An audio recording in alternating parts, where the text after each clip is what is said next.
Fuzzy Mud, Chapter 30, Wednesday, November 3:55 p.m.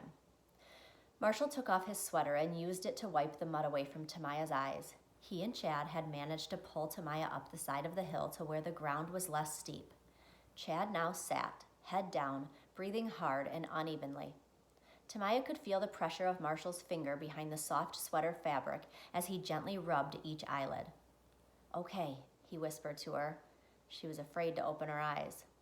"I'll get you home no matter what," Marshall promised. She listened a moment to Chad's raspy breathing, then allowed her eyes to open. Marshall appeared blurry at first, but that might have been from keeping her eyes so tightly shut for so long. She blinked. His face was pale and worried. "I can see you," she told him. He gave her a small smile. She took the sweater from him and used it to wipe the rest of the mud off her face, and then her neck and arms. She knew it wouldn't stop whatever was in the mud, but she took comfort in knowing that she'd be home soon. She could take a bath, wash her hair, and go see Dr. Sanchez. "Here, use this too," Marshall said. He pulled his school shirt up over his head, turning it inside out in the process. "No, you'll get cold." "I'm all right." She took his shirt and used it to clean the inside of her mouth. She rubbed it over her teeth and her gums. She wrapped her tongue with it, then twisted it back and forth.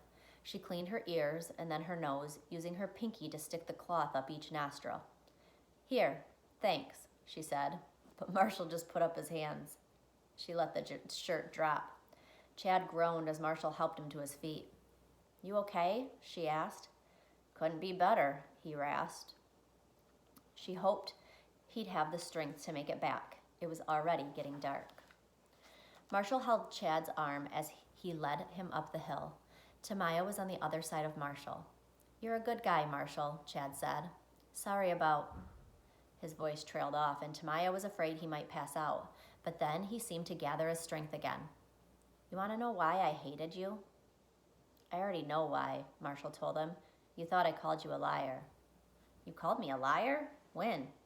Tamaya's bare foot stepped on a sharp twig, but she suppressed the pain. The important thing was to keep going. Marshall reminded Chad about the time he had bragged about riding his motorcycle into the principal's office. "I said no way, but I just meant it like, wow, that's so cool. Not that I thought you were a liar."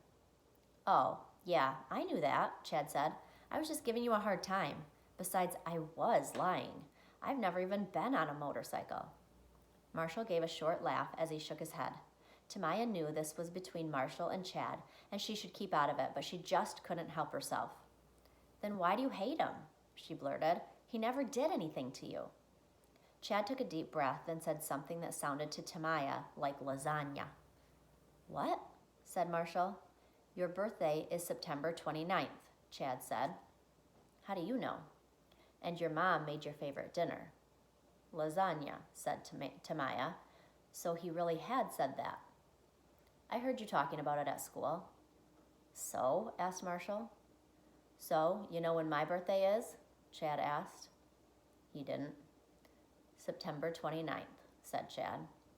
Tamaya was having a hard time trying to put all this together. "And that's why you hated Marshall?" she asked.